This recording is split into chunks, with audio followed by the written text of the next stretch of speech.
So why is stewardship such a big deal in our faith journey, and what does it mean to be really a stewardship parish? I want to take a few minutes to explore these questions. Stewardship is a way of life that acknowledges the fundamental reality of our relationship with God. A steward is someone who takes care of the property of somebody else. So to say that we are stewards means that that everything really we have, our time, our money, everything belongs to God. And then we take care of it for Him. Now this is a radical shift for most of us.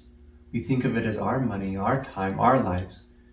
Making this shift is a pretty big deal. If you have a son whom you have been letting him use your car, it's a big deal if he doesn't understand that he is a steward. When he goes off to college and decides to take his car, it might be a fairly unpleasant conversation, at least for him. The concept of being a stewardship parish is to draw attention to the reality of our relationship with God regarding our money, our time, and frankly, our whole lives.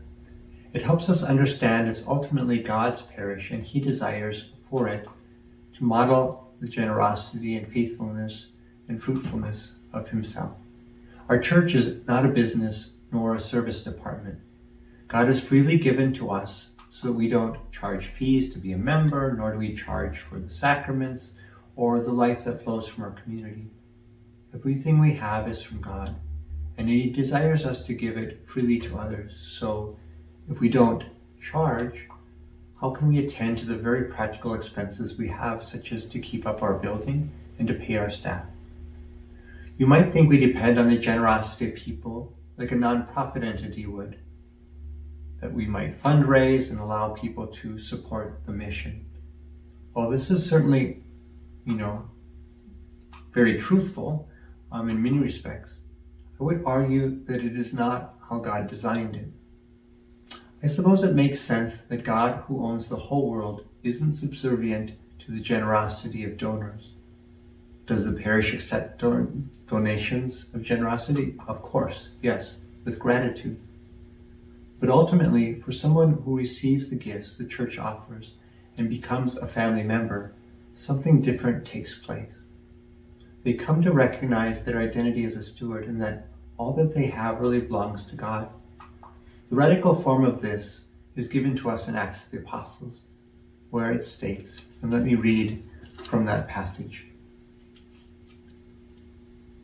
All who believed were together and had all things in common, and they sold their possessions and goods and distributed them to all as they had need.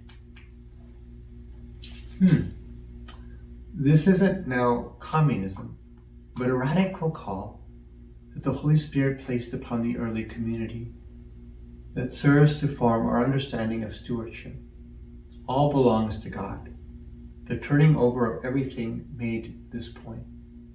It also responds to Jesus' words to the rich young man, "Go, sell everything you have and give to the poor, and come and follow me."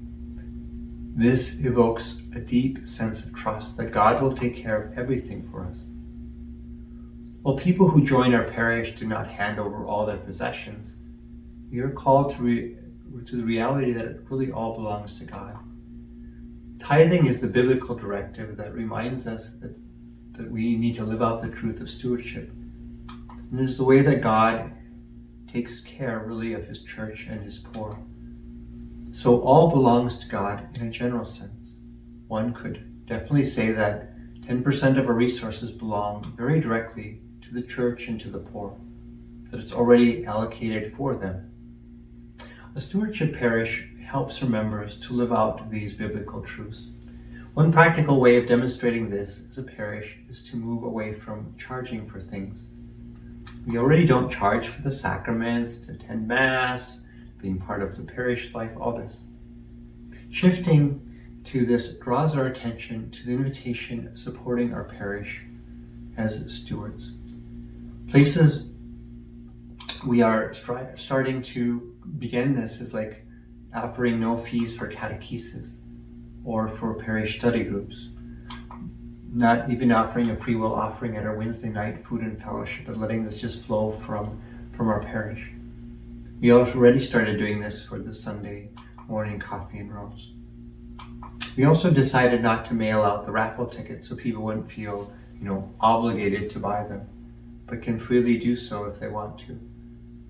I hope this helps to give you a bit better understanding of what a stewardship parish is, and perhaps even what living stewardship means. Many blessings to you.